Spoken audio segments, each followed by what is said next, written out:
A group of protesters charged the well-armed military junta on the streets of Yangon, armed with just sticks and knives. The result, tragic. Sunday saw one of the bloodiest days of protest in Myanmar since the military coup began. Reports suggest dozens of protesters died. State-run media said a police officer was also killed in the clashes and announced that the military was declaring martial law in 2 Yangon townships. The State Administrative Council gives the Yangon Regional Commander administrative and judicial martial law power over the 2 townships in Yangon region. This will enable the Yangon Military Command to enforce security, enforce the rule of law, and ensure tranquility more effectively. The move came after China called on Myanmar to protect Chinese interests and people in the country, after reports 2 Chinese-financed businesses were set on fire by unknown attackers. Many protesters believe China is giving support to the Myanmar military. After 6 weeks of demonstrations, protesters refused to give up, despite the obvious threat to their own safety. Many feel they owe it to those who have already died. I saw the fallen heroes give their lives.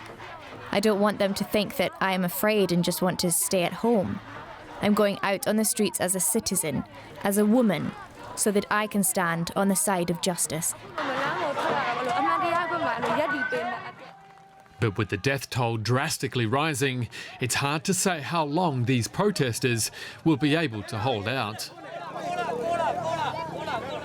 Let's get the latest from journalist Andrew Nachemson. He is in Yangon. Andrew, security forces are using lethal force there more and more. Around 40 people were reported killed in the latest crackdown. What impact is this having on the protest movement?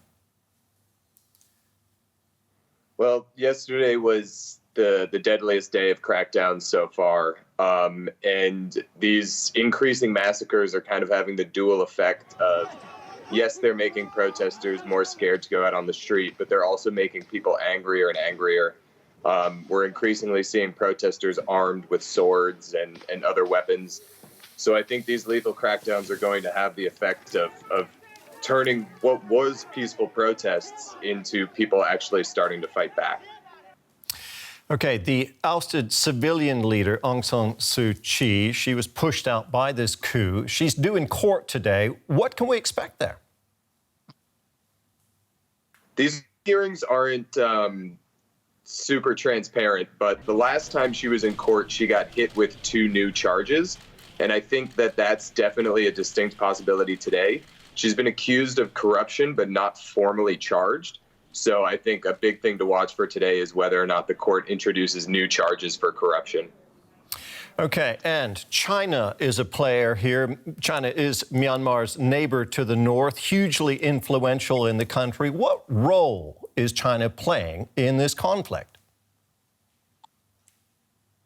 So there are a lot of protesters who believe that China directly supported the coup. I think that's very unlikely just because China likes stability. Their business interests are threatened by the political chaos gripping the country right now.